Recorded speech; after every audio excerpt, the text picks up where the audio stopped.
welcome to the first episode of the Carmichael Studios podcast. I'm your host, Kayla, joined by my co-host, Christa. And I'm Zoie. Okay, so for this first episode, we're going to be, discussing and basically having conversation about Euphoria. And the last episode that just came out last night, it was crazy. It was called The Theater in the Stubble. It's episode 7. The next episode will be about the season finale. I'm so sad. But just a quick disclaimer, there's going to be a lot of spoilers in this episode. So if you don't want to hear all the spoilers, do not listen to this podcast or just fast forward to the end where we're talking about other stuff in the closing. So, okay. So basically this episode, well, as an overview, this episode was basically Lexi's play. And we was getting into some things and we was seeing a lot of things and seeing all the characters' reactions to the start of the play and what was going on with Fez, and it was a lot going on, y'all. We're gonna get into it. So who should we talk about first? I mean, I guess we should talk about Lexi first, since the majority of the episode is about her play. Do you guys have any comments you want to start off with? I think the play was really good. I think Lexi came and she exposed everyone. Yes. And it was just really good. You about to talk to me? Yes, I agree. I know for a while, everybody, especially after season 1, everybody was upset. Where is her story? All these other characters have their backstory. What about Lexi? What about Lexi? What about Lexi? And for a long time, she's just been in the shadows. She's just been kind of observing and been overlooked and underestimated as well, if you ask me. And I really like this episode. It's kind of like her debut of of her really coming to herself, and I like it, especially since I love theater, I love plays and stuff like that, and anything dealing with directing and stuff like that. So I really personally enjoyed the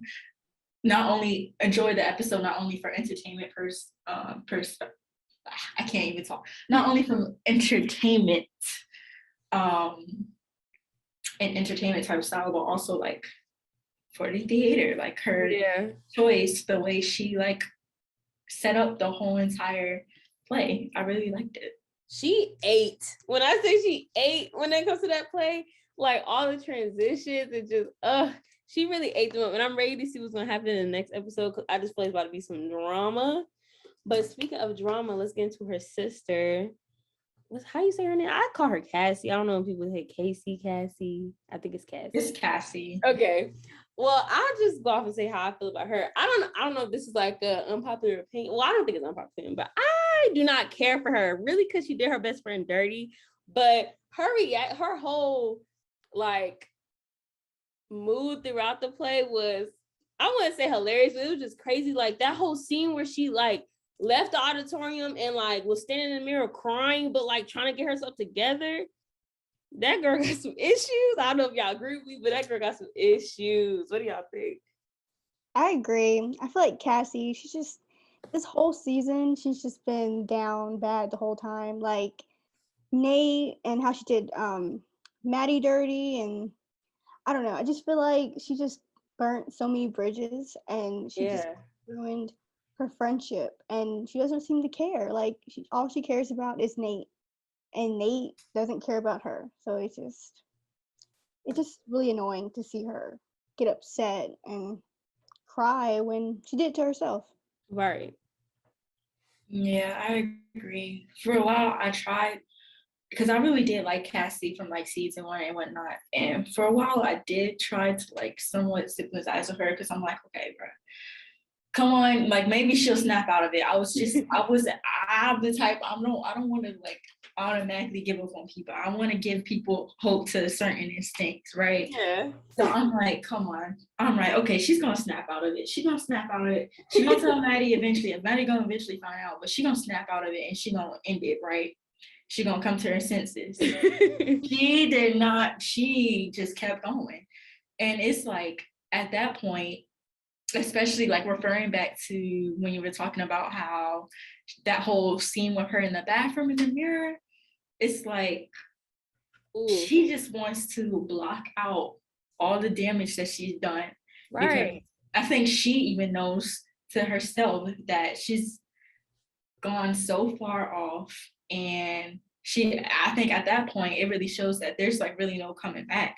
So it's probably like a why not, like an F it kind of like thing, like might as well keep going. I might as well, pull myself together and keep doing what I'm doing, because every other bridge I got is burned. Like literally nobody else likes her. Nobody else wants to be around her. Her own mother is tired of it. Her own family is tired of her. So yeah, it's real sad. Real sad. And I also think that guilt is just eating her up. Like when I was watching that scene when she was in the bathroom, I was just like, she has so much tunnel vision when it comes to Nate, and she doesn't see. I mean, I feel like she sees, but she doesn't care that she's causing like all this chaos. And even though she done did all this stuff, if one person does one thing, like how Lexi's kind of like, I don't want to say dog her out, but she just exposed her. Like she feel like she's the victim like the whole time. Granted, she is a victim in a sense with some stuff, but like, girl, you got with your best friend's ex-boyfriend who was abusive. Like, come on. Yeah, and also like she wants to kind of emulate Maddie, like she's trying to dress like her, and allowing like Nate to dress her. It's just really weird. It's like, what is going on with you? Like, it just, I don't know. Yeah, speaking of the whole dressing thing, that scene where they were on the bed and she on the blue outfit and she was like, you can tell me how to eat, like all that stuff. I was like, girl, so you want to be a slave is what I'm hearing. Like, what? Like, no man on this earth, no amount of love is worth basically selling yourself, becoming a prop for somebody. Like, it's not that worth. It's not worth it at all. Like, you see how Maddie ended up basically being his, how much damage he did to her emotionally, and now you just want to be Maddie 2.0. Like, girl, abuse is not fun. I don't understand that. But speaking of Maddie, I mean, did you have something else you want to say? But no, I'm good. That's all. Okay. Well, speaking of Maddie, I love the part where she was like, Lexi, you're an effing G. Like, I feel like she felt so validated in that moment. And I was so happy for Maddie. But I'm really mad because I'm ready to see Maddie whoop on Cassie, where like, maybe I'm just kind of a violent person. But like, me, if I was in a situation, Cassie would have been beat up by me, honestly. But that's just my whole point of view. But what about y'all? What do y'all think about that? Maddie's whole thing in the show? Yeah, I agree. Especially like the flashback of her going into the bathroom. I was like, you could catch up with her faster than that. I was like, right. Like they were running really slow. So I'm thinking you can catch up with her. But yeah, I think that Maddie, she really, I don't know, I feel like she should be able to go off on Cassie more, but I feel like it's not going to happen until next episode that we'll get like a full-blown fight. Yeah, I agree. Part of me really was like, I was just ready to see. I was tired of all the talking. Like, no more talking. No more talking. There's nothing else to talk about. It's clear what happened. It's very clear. Black and white. It's very clear what happened. No more talking. Just get to throwing. Just get to throwing. But then at the same time, I can also understand why they didn't have her do that, because they've been friends for so long. And I feel like part of Maddie still didn't want to believe it in a way too. Like in that scene, specifically last night when she was telling her to open the door, and then she like started breaking down and crying and was like, I would have never done this to you. Da da da da. You see the relationship in their play. Yeah. Like they have history, a very, very strong history, especially when it came to like their parents. Like they have a strong connection. So like, yes, I really wanted to see them fight and I really wanted to see Maddie go off, but I feel like at the same time, this is one of these fights that is harder for Maddie to like just instantly start whooping people's butts, like because this was like one of the closest people in her life, and it's, as we see like throughout Euphoria, like especially in the season, it's just like a pattern of people who are close to Maddie just keep hurting her. So yeah, I was ready for them to fight when it was Rue finally revealed it. But then at the same time, I was like, I can understand why Maddie didn't do it just yet, because she's still trying to process what's happening and whatnot, you know. So the friendship breakups I feel like friendship breakups are harder than relationships sometimes, like, you know, boyfriend girlfriend type of things, like because I've been through a friendship breakup before, and that is, the betrayal, the disappointment, that heartbreak just hurt. So I felt for Maddie in that scene, and when I wanted her to really like knock the door down, but when she started breaking down, I was like, dang, like she's hurts like deeply, and I understand why. Okay, so next. Okay, so let's get into the villain. Nate, let's get into him. How did y'all feel? Well, let's start with that. Yeah, let's start with that. How did y'all feel about that whole dream scene with his dad? I screamed at my teeth. I gasped. Like, I was like, wait a minute. Oh my God. What did y'all think? I think Nate is just he has a lot of deep-seated issues with his dad. Like, I feel like he's worried about becoming his dad, you know, especially with like his sexuality and like how he kept envisioning like Cassie, but also a little bit of Jules too. Like, I think he's just worried about being like his dad, or his dad having power over him. Yeah, I can definitely see that. And I feel like that has been a continuous theme for him, like throughout even season 1. Like, I feel like that's his like biggest fear, but it's like, you kind of are your dad already. Like, you guys kind of do similar things, which aren't good, but I don't know. It's just, I want him to get beat up so bad because I feel like he deserves it. But I'm like, dude, please go to therapy because you have issues. Well, he's already been beaten up. Fez did whoop on him, but I'm like, I want him to get beat up and not come back. Like, please transfer schools, do something, please. But like, I need the tea, I need the drama, so I guess he could stay. Yeah, he be the one that's stirring the pot. Yeah, and it's just, I don't know. He's just so, when it comes to him and women, he's just so weird. Like, his whole like obsession with being able to have so much control over a person, which is definitely a trait of an abuser. But like, it's just so, I don't know. Like, he's a weird dude. He's a weird guy. And seeing his reactions from being all like smiling at the play to when the football scene happened, like, and he started out, that made me smile. I'm like, yeah, get embarrassed, be exposed, because you deserve it. Yeah, I feel like Lexi, she has to watch her back now, because I feel like Nate is gonna come at her because of what she did with the play. Like, she didn't hold back at all, but it's like, oh, I feel bad. I just feel worried for Lexi. Yeah. I hope nothing, I don't think nothing's gonna happen to Lexi, but like, you know how Nate is. He gonna have to get his about it. So I don't know. Okay. Did you have anything else you want to say, Zoe? Or yeah, about the whole Nate and Lexi thing. I'm worried for Lexi too. Some people that she did expose and play, I didn't seem to mind it. Like, we see some like Rue's reactions and like with Maddie and Kat and whatnot, especially her mom. Some of them didn't mind it. Yeah. But with Nate, I feel like he's definitely going to end up plotting. He's going to plot something. And why do I feel like Cassie is going to help him get revenge? Girl, I feel like she will too, because she want to be in his good graces so bad. Like that scene where she, at the end, where she was standing at the door to the auditorium with her hot breath on the window. She is about to do something. I really feel like she's gonna storm on stage or something next episode, and I'm ready for somebody to whoop on her, because you ready to fight about this man, and this man don't want to fight about you. He just kicked you out of his house. It's the fact that I didn't even realize she had moved in with him. Like, that's what I'm saying. I thought she was just spending the night. Like, what? Right. When he told her to pack some suitcases and stuff, I'm like, okay, spend the night, whatever. But she moved in with him. Like, she's living at his house. Like, oh my God. And I know it's a fake story. This is not real, but this would not have in my Black household. My parents would not let me go live with some man in high school. Like, what? Because I know everybody's supposed to be like, what, 17, 18 in the show, 16 to 18?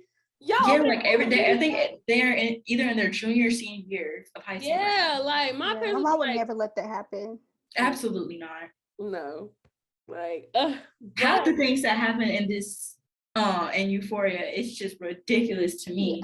Like Lexi's play, I love Lexi and I love the play, but no way in heck would that ever be going down at my high school. Oh yeah. First of all, we wouldn't even have the budget to do all those because a lot of the stuff that she used in her play was really good, but like expensive. Like the moving set where she was walking. Yes. Bro, I was like, who had the budget? Who's got the budget? Like, where did this budget come from? And how did you get this approved? Like, I know for my high school, every play that we were going to put on, we had to perform it in front of the principal before we actually perform it in front of the audience. Like, legit, like they was not playing around. And we had to be checked for like nudity and all that stuff. This girl had a giant male genital at a high school play. Like, oh my God. And then the whole locker room scene, football locker room scene was sexual. And I'm like, I'm from Raleigh, so I went to this school called Middlebury High School. The principal, Dana King, will have not allowed that to happen because one, she would have read the script and said no. Like, I was flabbergasted, but I felt like it was so funny. I'm like, this is definitely for sure. This is definitely TV because this would not happen in real life. Oh gosh. But did you want to say anything, Christa? I don't know if you want to say anything.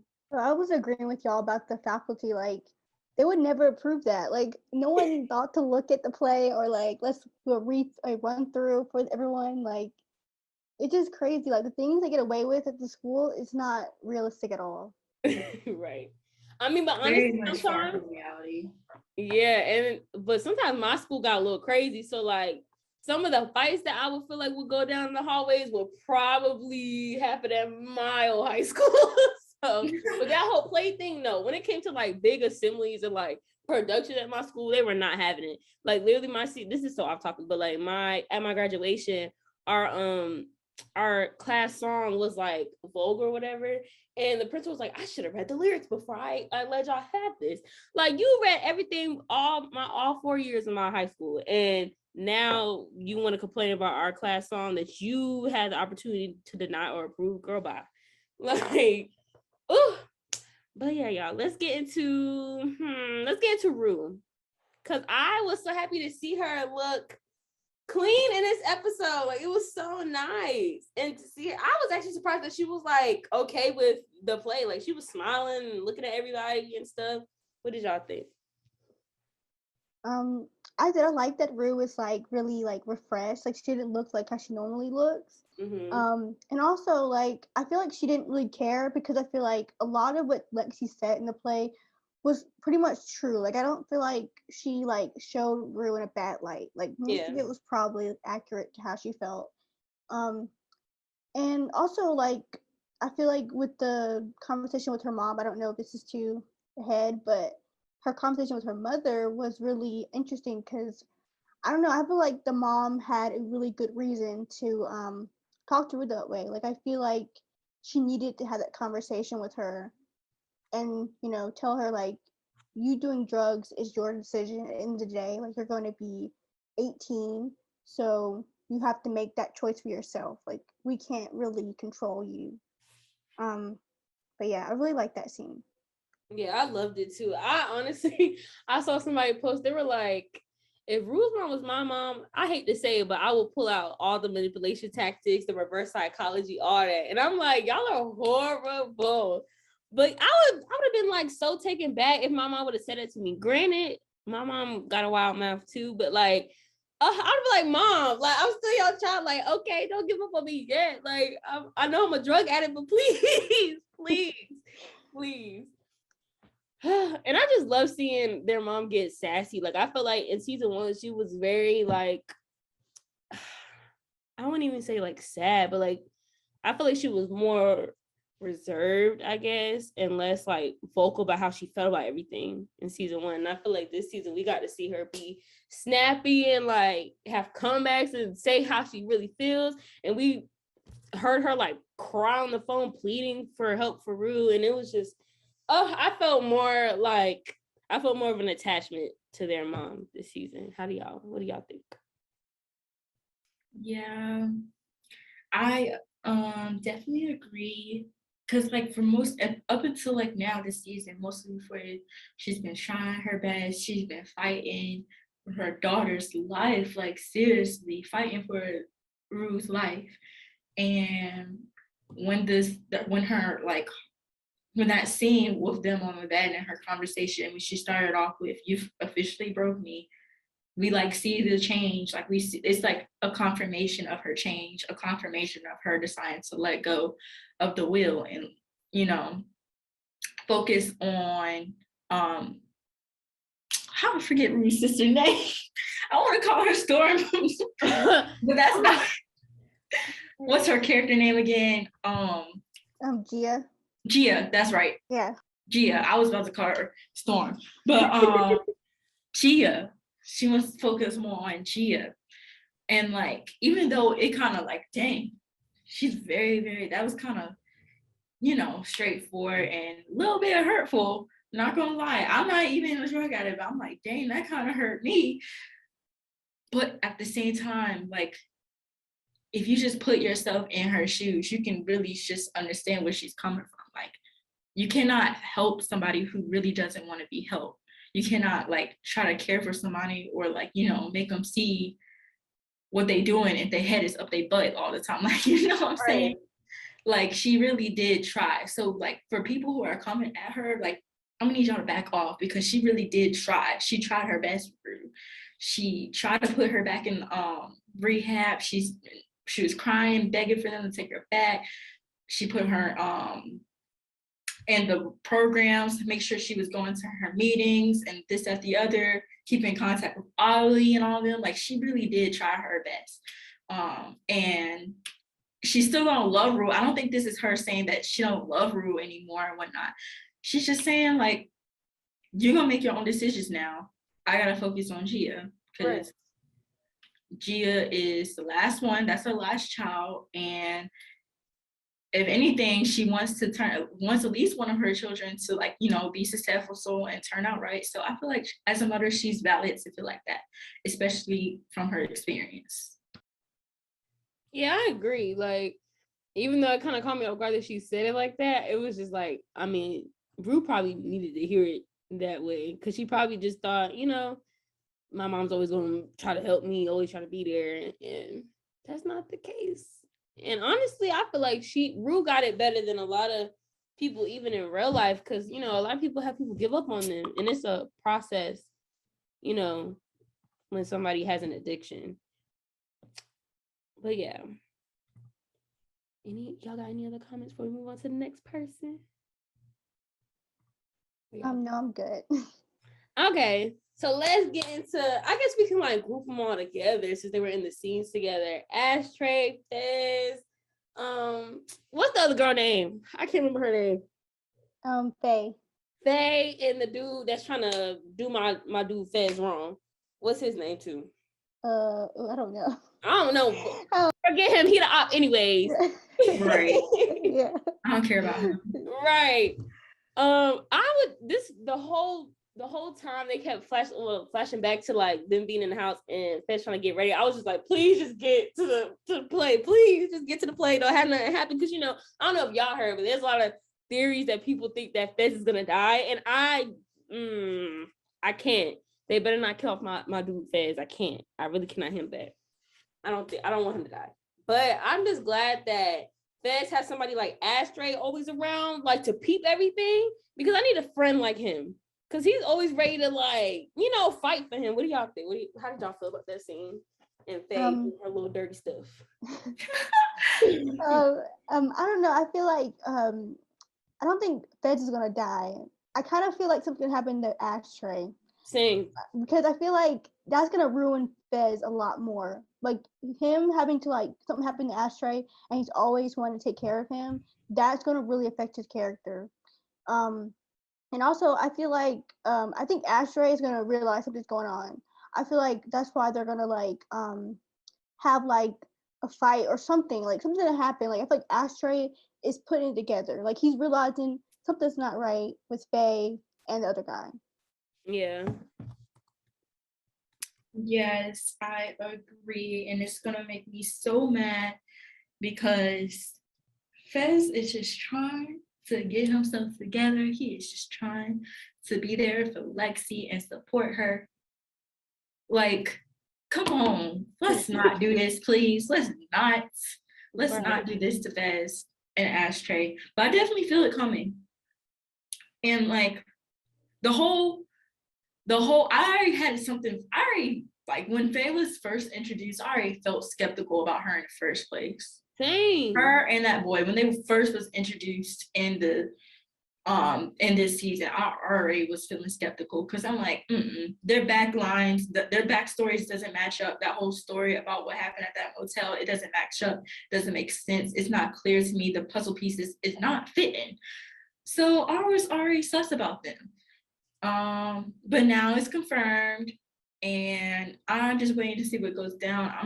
I kind of already with y'all. I kind of already know something is gonna happen to Ashtray, but we're just gonna have to wait and see. I really hope and pray it's nothing too bad, but it's looking that way. So yeah.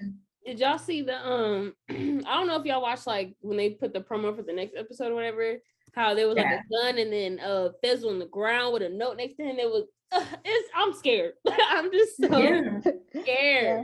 I literally, after we finish watching and like we watch all the credits and stuff and we see the promos, I literally like each scene I pause it and I like analyze the little clip they give us in the promo. Yeah. And like in the clips I seen in Fez, he got blood on him. Yes. I don't know if it's Ashray's blood. I don't know if it's Faye's blood or that other op, whatever his name is. But he definitely has some blood in him from when I paused the scenes. And we definitely see him on the ground like yelling. It looks like he was crying and whatnot. So yeah. Oh Lord, y'all, I am scared. Like, I'm so scared. Nothing better happen to him. But yeah, I honestly, hopefully, I don't know. Maybe Faye would just get out the picture. Maybe both of the ops will get out the picture because I need Lexi and Fez to get together because I kind of ship it. I don't know if y'all ship it, but I kind of ship it. And I need Ashtray to not die or get locked. I feel like he's either gonna die or go to jail. Like it's one of the other. Something's gonna happen to him, and it's gonna mess up Fez. And I'm not ready. Yeah. No, seriously, I agree.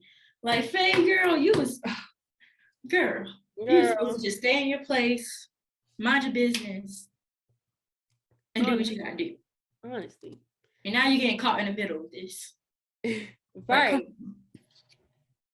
Is there anything else y'all wanted to say about any of the characters before we get into the cinematography and the writing of the show? Because it was like we said earlier, Lexi ate. It was a crazy episode. It was nice. I loved it. I just want to say I just feel really upset that Kat got no storyline so far this season. Yes, and I don't know what was happening with that. Yeah, I feel like that goes to like what happened with the actors and Sam, the creator. They said they had like some tension on set or something. She didn't like her storyline, so they cut all of her lines. Apparently, I don't know, but I mean, I feel like it's true because Kat has not been in this season at all from last season, where she had like a whole arc, and then we never found out what happened with the guy behind the camera from last season. That was like weird. Yeah, it's true. Like I've read the articles about her and the director having some beefs or whatever, and a lot of her stuff was cut out. And I also heard that she may not be premiering or within the season 3. She may not be in season 3 either. What? Just a rumor that may not be true, but it's what I heard. Dang, because she did have like a little like 2-second moment, like, you know, rubbing herself down in this episode, and I was just like, okay, that's it, that's what we're getting. Okay. Right, like that, and it was so random. Yeah, it was random. I was trying to like understand the director's and the filmmaker's choice with doing that. I was just trying to figure out the correlation of that between Cassie's lines and her doing that, but like it just wasn't clicking for me. I really couldn't figure out what was going on. I definitely feel like they just put it in there just to have like a, okay, we used you, girl, shut up moment. Like, yeah. Oh, seriously though. And then the only other scene she was in was them sitting, you know, every time they would cut to mainly Maddie, you know, Cass can be sitting right there, and in the hallway scene where Cassie and Nate walked in, she laughed, and I'm like, why is she barely getting any, like, what is going on? Or like they ruined Ethan and her relationship from last season. Like, yes. I was rooting for them all last season. This season they just completely ruined it. And then she was just acting all weird, trying to gaslight him about the breakup when she wanted to break up with him. It was just really weird, the whole storyline. Yeah, I don't like how they did that to her.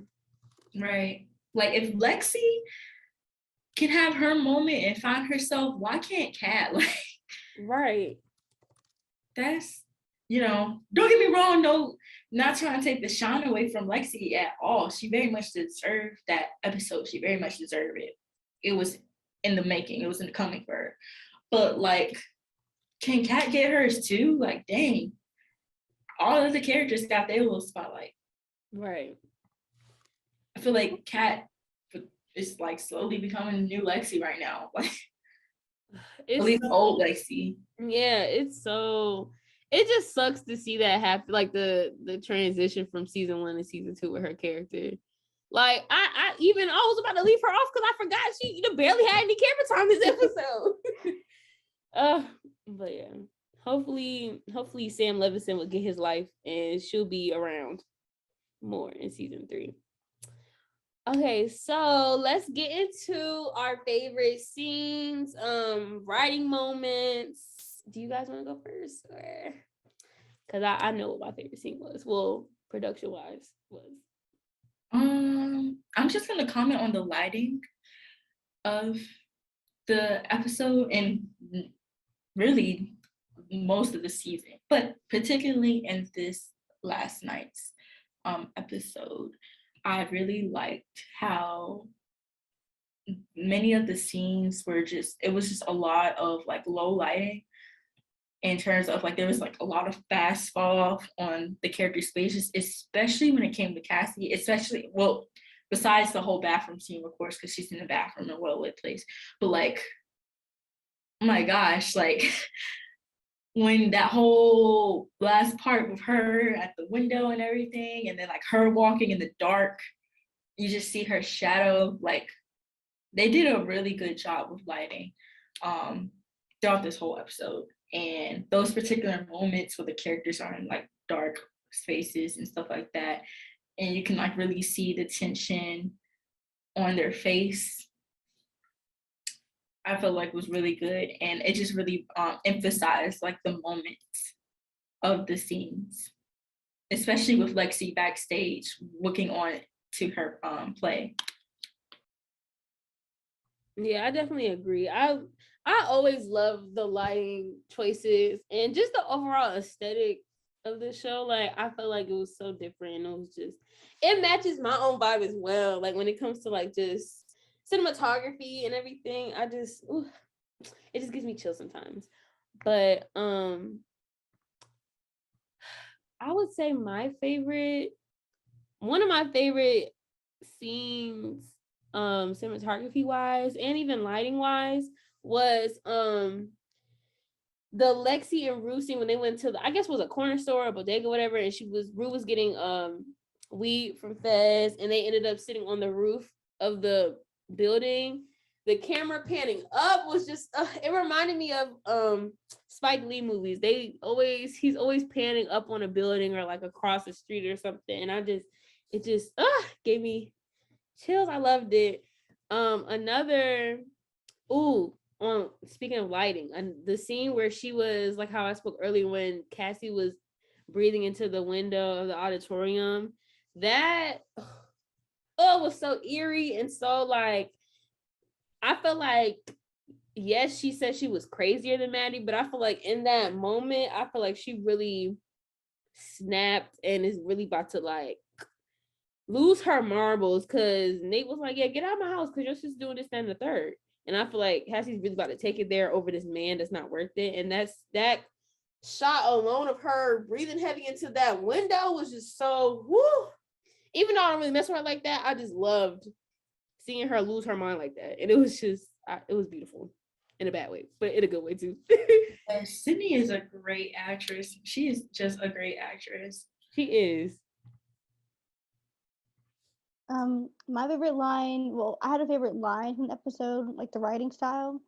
I liked in the beginning, I wrote it down. It was, let this darkness be a bell tower and you be the bell. And I felt like that line really was a theme of the entire episode, and especially like let she's play, because I think that her writing was just talking about all the dark moments, but also all the bright spots in her life. And I feel like she used that quote to be like, I'm gonna tell everything that's going on in my life, but also show you guys like how we can like, or not how, but just show you guys the reality of the situation.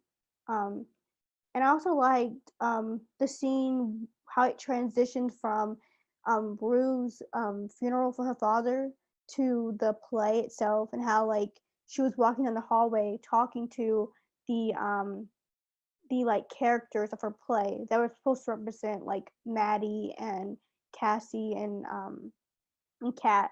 And I really liked how they did that, like transitioning between like the play itself and the reality. Yeah, I agree. All the transition scenes from when they were meshing the play to like I guess the Euphoria real world was just so beautiful. Like every transition when it went from like the actual character to the doppelganger, like always would catch me. I wouldn't say catch me off guard, but like I would be like, ooh, like I wasn't ready for it. And it was kind of like it was just pretty how they did it because I was just trying to figure out how are they gonna shoot like have stage. I guess like what I'm trying to say, like try to film a play happening like on top of having a production for the show. Like it's just so many layers to the production itself, and having them having to go in between like sets, but also making it look cinematic for the show itself was just I still can't wrap my mind around how they did that without tripping over anything or like having anything look out of place. Like it was just beautiful, and it was just cool how they did that. Do y'all have any other scenes y'all want to mention or any writing moments y'all want to mention? No, I think that was it. Something weird and random pertaining to Lexi. I didn't realize how like, what's the right word for it? What's the right word I'm looking for? How low toned her voice was, like hearing her talk, especially when that whole scene when she was dressed up, she had the wig on and she was walking past all the guys at her high school and stuff like that, and she was looking bomb, right? But hearing her talk, I'm like, wow, she really sound like that. And it's weird because like she's had scenes where she's talking throughout Euphoria, but like hearing her talk for a long periods of time, it's not what I was used to. And then like it kind of like, it kind of struck me, like it kind of like caught my attention. Yeah, same. Cause she never really, her being so assertive and like being controlled was just so. It was so refreshing to see because I feel like she always took a back seat to the main characters. So it was nice. Okay, so what would y'all rate this episode? How would y'all rate it? I would give it like maybe an 8. out of 10. I feel like it was better than the other episodes. Well, not the best episode, but out of like the beginning episodes of the season, I would probably give like an 8. I definitely would say 9 to 10. There's not like a moment where I was uninterested or bored, or I felt like the plot was moving very, very slow. And like I was enthralled throughout like the entire episode. So yeah, 9 to 10 out of 10. I would say the same. I'm biased because I just love Euphoria so much. I feel like I'm always gonna give their episodes like a 9 out of 10 or like just anything close to a 10. 'Cause I just love it. But yeah, I feel like this was such a cool like episode. Like I said earlier, like having a play be happening inside of a TV show is just cool to watch, and just the transitions and just being able to have all the characters in one room basically, and seeing all their reactions to their, I guess I wouldn't even say secrets, but like their lives being like pieces of their lives being told from a different perspective. It's just interesting to see. Oh y'all, and why did I just realize that we didn't even talk about oh my god, what is their name? Jules and Elliot and them. Yes. I was going to make a comment about them earlier, but I was like, we're not even talking about that. I forgot, y'all. I don't know why I just thought about it, but if y'all want to talk about it, we can talk about it. We got time. I don't trust Elliot at all. Like, I feel like Elliot is just, I don't know, he just gives me bad vibes. Like, he came in like as Rue's friend, and then he was hooking up with Jules, and then I don't know. I just feel like something is wrong with Elliot, or something he's doing. I don't know. He just gives me like, I don't know, he gives me Two-Face vibes, especially because how you gonna be a drug addict yourself and over here snitching on Rue? Like, I just, ever since that happened, last episode, not this episode, I was just like, bro, bye, because you a hypocrite. And it just, I don't know, I just feel like maybe his intentions aren't all the way good, but yeah, I didn't really trust him from the moment he first appeared. And I said the exact same thing about Faye, and I'm saying the exact same thing about Elliot. I don't care. I never trusted neither one of them when they first appeared in the episodes. But from watching, I don't know if y'all watched the like little breakdowns that they have at the end of the episode where the characters like come on and talk about, not the characters, when the actors come on and talk about their characters and whatnot. Yes, I always watch them. Yes, yeah, me too. Same. But I can't remember which episode it was, but there was one where Zendaya was talking about these new characters, but these episodes have a specific purpose to bring out these like disruptive, pulling skeleton out of closets type of change, and I can see that now, because if Elliot hadn't came on the scene, Rue probably would have gone right, doing what she was doing, kept trying her best to cover it up and whatnot. And, even though Elliot is kind of like very much a backstabber, he kind of triggered like that whole, intervention thing from telling Jules that, Rue, she was never clean. And I want to say the same thing with Faye, but I'm trying to think, like, what did she really do besides being an op? Right. But definitely Elliot, I can see what Zendaya was talking about with Elliot. So yeah, they have a purpose. I don't like their purpose, but hey, it's to move the plot along. So do what you gotta do. How did y'all feel about Jules smashing up was it a DVD? I guess. I feel like she should have kept, honestly, I personally would have kept it in my back pocket just in case I need to use it against that man. But honestly, I understood, because you wouldn't want your that's embarrassing. And yeah, that's what I was saying. And it's also low-key child pornography. But yeah, Yeah. high key. Very much high key. It is. High key. It is. Because I'm messy, so I feel I don't trust a lot of people. So I personally, if I was Jules, I would have kept it. I would have kept it somewhere locked up where nobody else would know where it's at but me. But I would have kept it just so I could have a little leverage just in case. But I don't know. I'm kind of over. I wouldn't say I'm over, but I'm kind of like, I can't even say annoying. I'm just indifferent about Jules and Rue just going back and forth, looking at each other and having this like weird, like back and forth. I don't know if I should say anything type of vibe. And I'm like, girl, I don't know.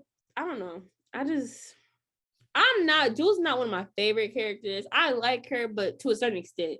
I think I like her until it comes to Rue, because Rue's my girl.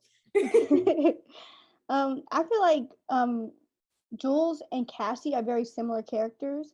Like I feel like they love being in love or be loved. And I feel like Jules, she loves Rue, but I don't think they're meant to be together, at least until Rue gets clean. Like I feel like she doesn't really know Rue either. Like she only knows Rue when she's high or when she says she's clean, but she's not. So I feel like their relationship is not really healthy. Like it's not really real either, because they don't really talk or really know each other that well. Right. Yeah. I feel like none of it is really real to me, if you ask me. Because like Lexi made that clear in her. That's another thing I really like about Lexi's play. Like she made it clear how stupid just about everyone is. Like even Maddie, like, you know what I'm saying? Like, y'all, this is not what love is. Like she clearly had that line in there too. She was like, everyone had their own perceptions of what they thought love would look like and what love would be. You know what I'm saying? And I get it. Everyone's young. People show you attention. Everybody likes the attention. And, you know, people like feeling love. Yes, very much so. But it's like, where's the point where you come to your senses? Like, how far are you willing to go for love? I feel like that's a very much clear, like, well, not one. I'm not going to say it is the theme, but one of the themes of Euphoria. Like, what love would really make you do. Like, right. It's just crazy what these characters are doing in the name of love. Hence Cassie. Nate knows, and Cassie knows, like everybody knows you don't have nobody now. You lost your best friend, your mom, your sister's sick of you. Rue is definitely not cool with you. I know you're definitely not cool with Rue after she exposed you. Like, you have nobody now. Mm-hmm. But at least I'm loved. What? Love? That's not, you know what I'm saying? Like, that's not love to me. It's not. I don't think that's love. It's a delusion. And I feel like a lot of Euphoria is a delusion. Right. Y'all, I don't know. I don't think, I hate to say this for all the Rue and Jules stands, but I just don't think, like y'all said, I don't think they should be together. And I feel like if they do end up working it back out or something, season 3, I just feel like Rue's gonna relapse, because I feel like she has an unhealthy attachment to her when they are, you know, together. And it's just unhealthy all around. I never liked them together. Me either. Like, I honestly, I would say it was cute at first. It was cute until she up and left her, and then I was like, you know, she gonna relapse. Like, oh my god. But granted, I will say I understand that Jules probably felt a lot of pressure. I don't know if y'all watched the little special episodes they had in between season 1 and season 2. But I watched that. They were so good, and I understood why Jules felt the way she felt, because it probably is a lot of pressure to feel like if you're not with your person that's, you know, has an addiction 24/7, you're gonna feel like they're gonna relapse whenever you're not around, and you don't want to. You can't always be around. You probably don't always want to be around all the time. You want your space too. Yeah. And granted, like she already went through this with her mom. Like her mom, like people forget a lot. Jules' mom was also an addict. Like, yeah. You go from your mom to like your love, like your significant other, love partner, whatever you want to call them, girlfriend, whatever. Like, it's just a lot for her. And yeah. Now, granted, I can understand Jules sometimes too, because like I'm not really the type of person that likes to be tied down either. I'm like, I like to, have fun and hang out with people and get close to people and whatnot. But you got to communicate that. You know what I'm saying? I feel like Jules never really made that clear to Rue. That's why Rue was like so easily able to like, clinch onto her. And then when Jules realized how dependent Rue is upon her, she freaked out, she panicked, and just threw up the peace sign. Like, you're supposed to be communicating that. You're supposed to tell them like your intentions. You're supposed to tell people your intentions. You're supposed to like be clear so you can avoid the heartache and the heartbreak that comes after that. And she didn't. She just up and left. So yeah. Okay. Okay, so we've been talking about it the whole time, but what are you guys' predictions, if you want to say them again, unless y'all good on saying them again, for the season finale? I'm just sad that the season's about to be over. Like, I feel like they should do more episodes. But what do y'all think is gonna happen? I think that either Faye is gonna do something. I feel like Faye is going to end up killing her boyfriend, because we already know that Faye killed the manager guy from the motel or whatever. Mm-hmm. But I feel like something's gonna happen with that, and I think Ashtray will either go to jail or something with Ashtray. I know. And I don't know. I feel like Cassie will get beat up by Maddie. I feel like she will go after Lexi, and I feel like Maddie's gonna jump in and like go after Cassie. Yeah, I think so too. Yeah, and I think that something's gonna happen with Elliot and Rue and Jules, but I don't know. Like you said, I think Cassie's gonna try to go after Lexi and Maddie gonna whoop on her. I don't know what else I think is gonna happen. I just feel like that's gonna be the big. I'm not sure what's gonna happen between Fez and everybody. I just hope nobody dies, and if somebody does go to jail, it's just temporary. I hope nothing is like plot, completely plot changing in the next episode. But who knows? I never know what's gonna happen. What do you think, Zoe? I definitely, like, going back off of what I was saying, yes, I definitely believe something very tragic, close to a death, or somebody getting seriously hurt or injured is going to happen, particularly in the case of Fez and Trey, because, they are dealing with drugs, and anything dealing with drugs can get very, very dangerous. Like, we've seen this, we know this. Also, like, based off of that scene with Nate, I don't know if y'all caught it, but in the promo, you see Nate, and like from me pausing it, he was like he was surrounded like this wooden, it kind of looked like a little hideout thingy or whatever, mm-hmm. like a little hideout location, or it kind of resembled the gay bar that his dad was at. It kind of resembled that a little bit. I don't want to like assume it, but like, just based off from when I had paused it and just looking at it. But you see like police lights flickering on his face. And he's just like looking at the police lights, like flickering in his face. So I also think something real big is about to happen with Nate too. Especially since, police lights is on his face. Like, what? I don't know what. Because you really can't predict with Nick. Not me calling him Nick. You really can't predict with Nate. You just can't predict with Nate. Like, he is like a wild card. He caught me completely off guard season 1 with the whole thing that he did with Jules. So like, you just can't predict what's going to happen next with him. So that I can't tell you. But I do know for a fact Maddie and Cassie are going to finally throw down, because her shoes was off when she was chasing Cassie. Her shoes was tussling a little bit. No, her shoes was off when she was chasing Cassie. Cassie's gonna turn into a lunatic and scream. She gonna try to stop the play, but I think Maddie like intervenes and like keeps her from ruining Lexi's play. I think. Oh, and also we forgot to talk about the suitcase with the drug dealer Lori. Oh, and yeah. like, we forgot all about that. Like, I forgot about I don't know what's gonna happen, but something's gonna happen with that suitcase. Yeah, something. Yeah.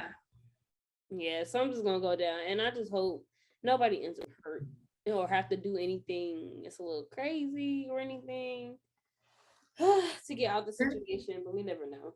Yeah, but part of me thinks like I hate to say this, but part of me thinks like Rue already repaid her debt. Because mind you, she woke up with more wounds than when she was originally injected with when she was in the bath, right? Mm-hmm. Like you see her arms, you see like she woke up with so many more wounds on her body. And I'm like, where's that from? Now, mind you, she was running around all night and stuff like that, but she didn't get injured when she was running. Like she was running and missing all types of obstacles, running through cars and fires and stuff like that. But like, I don't recall her getting injured badly to where she had bruises on her arms, stuff like that from running around all night.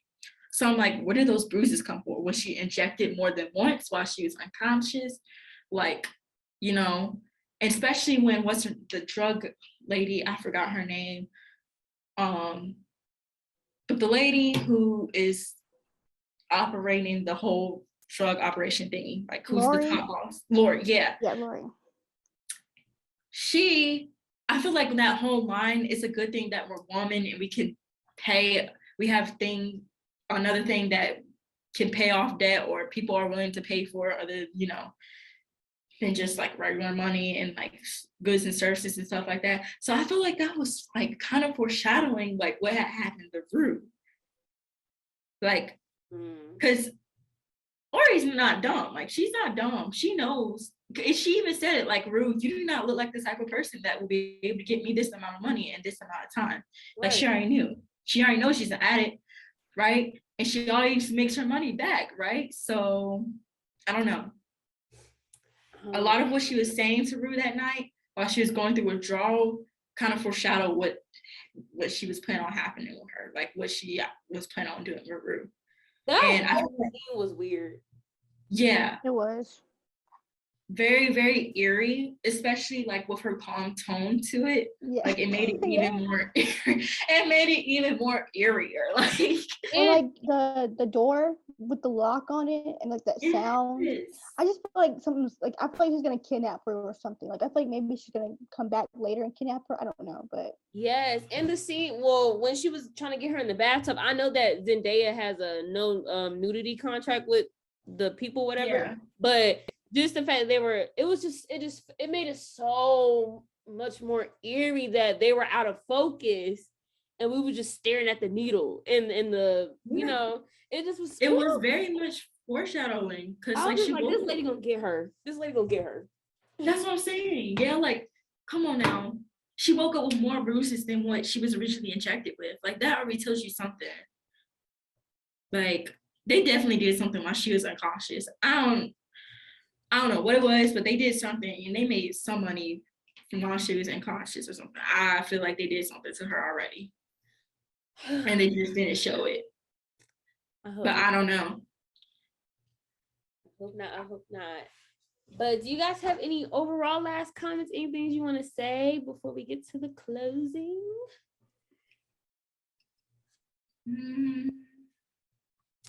It could literally be about anything in the episode, whatever, any emotions y'all feeling about it, anything. I'm just really proud of Lexi. Period. She really ate with that. I'm ready to see the rest of it too, because we didn't even get to the big, reveal. I wish like even though we were watching the play, it makes me like want to watch it in person. Like I wish I was actually in the scene. Yes. In the episode, watching the play along with everybody else. Like I want to watch it in person. And just another comment. I just loved how we were able to see more of Rue's and Lexi's friendship, because I felt like we didn't get to see all like the little things and like the before Rue was a drug addict. Yeah. It was nice and refreshing. It was just a different side of the friend group that we were able to see. And a lot of Lexi's point of view is like very interesting because like, for example, the scene at the fair with her and Cassie and their father and he's clearly intoxicated. And she's like, I don't think we should like be getting in his car. That does not look right. He's intoxicated. And you have Cassie like, just get in, don't hurt his feelings, blah, blah, blah, blah, blah. But in season 1, right, we saw a snippet of that scene, but we remember it as from Cassie's point of view, right? Because this was in Cassie's episode in season 1. It looked like a happy, fun memory because they got out the car laughing and they were smiling. They was in the exact same costume, not the costume, exact same outfit and everything, had the hair done the same. So it's like interesting how in Cassie's point of view, she had a good memory of that day. And then in Lexi's point of view, like Lexi is very much like giving like what really happened. Like a lot of the memories we see from season 1 is from other characters' point of view is very, very different compared to hers. And I thought like that was a very important, I thought it was very important that they showed that. I loved it. Okay, so with every just to give y'all a little disclaimer about how we're gonna close out every episode for our audience. I'm gonna probably like if there's any upcoming movies or TV shows, I'm probably gonna like speak about them or like let y'all know about them or any releases. But I also wanted to touch on the Academy Award nominations before we head out. I felt like a lot of movies, I don't know if y'all keep up with it because, you know, a lot of people don't anymore because they're so stuck in their time and like, so they're always snubbing people and snubbing movies, and award shows aren't really a thing people want to watch anymore. But I looked at the list of nominations and I just felt like a lot of films, a lot of actors and actresses should have been nominated and a lot of films should have been nominated as well. Just one that I want to touch on for Best Picture, they nominated a whole Western, okay, with a bunch of white people in it. Like The Harder They Fall, I don't know if y'all seen it, but The Harder They Fall came out like in the last year, and it was an all black cast, and they didn't get not one. I don't think they got any nominations, and it just really annoyed me. One, because I love that movie, and two, I feel like people of color and like women, just in general, they never get any recognition, and I feel like the Academy somebody needs to do something to change. We need to get all these old people out of the Academy. I hate to say it, but like, yes, they're the pioneers and stuff, but like, there's a new generation of filmmakers. Like, we're the new generation of filmmakers and you know, TV creators and content creators. And I feel like there should be more inclusion at this point. It's 2022. Like, come on now. And yes, a lot of films, you know, some films that do good, you know, on a societal level don't do good, you know, when it comes to like the film industry itself and international and like the whole, I don't even know how they go about nominating films, but do y'all have any comments about it? Or I agree, because I feel like there's not enough diversity behind the scenes with the Academy. So like none of the like diverse films or like black films get nominated. Like, not even just the films itself, but also the directors and screenwriters. Like, there's never been a black female director win anything or black female screenwriter win anything. So it just shows that like the Academy is not really a good I guess you can say like not judgment. Oh, I guess like judgment of like what's good and what's bad. You know, I feel like they pick what they think is good, or if it is a black film, usually it's like a film about civil rights or something that's like socially justice, I guess. yeah. And I also want to mention, I don't know if you guys seen this film. This is another Netflix film called Passing, and it's about how during that era, I wouldn't even say civil rights, but I guess it was.